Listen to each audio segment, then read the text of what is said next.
They say that behind every great man is a great woman. And that's never been truer than the case of Johnny Cash and the love of his life, June Carter. But June's support for Johnny that made him such a legendary success extends beyond what most people know. June didn't just help Johnny behind the scenes in his personal life, she's actually directly responsible for his biggest hit of all time, Ring of Fire. And the story behind this is just as wild as everything else about Johnny's life. Johnny's legendary debut album, Johnny Cash with his hot and blue guitar, was a major release that generated serious buzz for him. But despite the fact that his career was steadily rising, he was only able to get one of the albums to the chart, the 1958 The Fabulous Johnny Cash. What was even more distressing at the time was that his run of top 10 hits on the radio was starting to decline. And as the 1950s gave way to the 1960s, it seems like his place in a new decade of popular music was uncertain at best. Still, his personal life was just as hot as a ring of fire. Johnny was touring with the Carter family, which led to a fruitful creative partnership with June. But that just brought problems at home with his first wife, Vivian Liberto, as well as with their young family. June was always a talented entertainer and writer, as well as an accomplished instrumentalist and singer, and her love of music and creating it predates any relationship she ever had with Johnny. As fate would have it, Johnny wasn't even the inspiration for the iconic lyrics. June got them from a much more unlikely place, an old book of poetry. As the story goes, June first got inspired to pen the lyrics to the song after reading a line in a poetry book that was owned by her uncle, A.P. I hope she got her uncle something nice that year for Christmas when the song became a huge hit. The phrase that inspired her was simply, "Love is like a burning ring of fire." That got her wheels turning. She wrote down, "There's no way to be in that kind of hell, no way to extinguish a flame that burns, burns, burns." June then took that seed of an idea to her friend and her fellow songwriter, Merle Kilgore. They took June's interpolation and transformed it into a beautiful love story. But June didn't run out the door and just hand the song to Johnny, even though she probably should have to save everybody some time. Instead, June gave it to another person near and dear to her heart. She gave the song, which at the time was titled Love's Ring of Fire, to her sister, Anita Carter. Anita put her trademark folksy twist on it, but something just wasn't clicking. The song gathered initial praise, but it couldn't quite reach the levels of success and popularity that Anita's label or the Carter sisters were hoping to achieve. But the song was able to get one person's full and undivided attention. That man was Johnny Cash. Johnny knew the song was a hit and was eager to record his own version.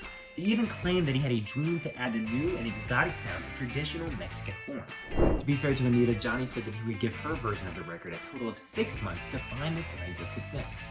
Since sometimes these things just take a little time, especially back in the days of radio and vinyl sales before the internet. But if Anita's version failed to become a hit in those 6 months, Johnny was adamant that he was going to record his own version, and he was going to do it his way. 6 months later, Anita's version had stalled out, and it was Johnny's turn up to bat. On March 25th, 1963, Johnny made a trip to the studio that would change his life forever, as well as the lives of many music fans worldwide. Johnny went into the studio with Don Law, the legendary country music producer, to cut his own version of Ring of Fire. He brought his band, Tennessee 3, with him, featuring Luther Perkins, who had worked with Johnny for many years. Luther was a key component in pioneering Johnny's trademark sound that was known as the boom chicka boom sound from his driving rhythms. Luther was a founding member of Johnny's original band, the Tennessee 2. He was also the guitarist who played all of Johnny's hits, including Ballad of a Teenage Queen, Folsom Prison Blues, I Walk the Line, and the juggernaut, Ring of Fire. Sadly, Luther would only get to see the tip of the iceberg of how famously popular his work in the studio that day would become. He tragically passed away just 5 years later from accidentally falling asleep with a lit cigarette in his mouth. It engulfed his living room in flames, and despite escaping, he passed away just 2 days later in the hospital. In many ways, Ring of Fire is his legacy just as much as it's Johnny's and June's. Despite not having initially written the song about Johnny, June admits that elements of the song wound up being about him anyway. She said that when she first started falling in love with Johnny, it was a scary thing, a sentiment that found its way into the tone of the song. June recalled never knowing what he was going to do next. She said that Johnny was a wild man who was unpredictable in a way that was as frightening as it was exciting. Still, she believed that God was good to him, and that Johnny wound up being a great husband and a great father for their children.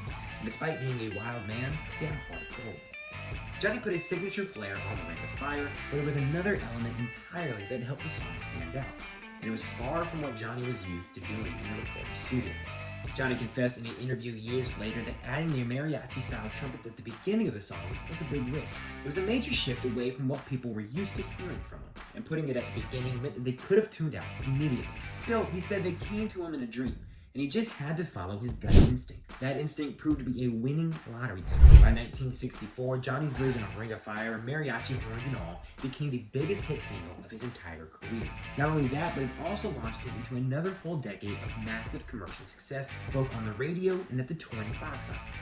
And the song itself turned out to be good for his bad boy image.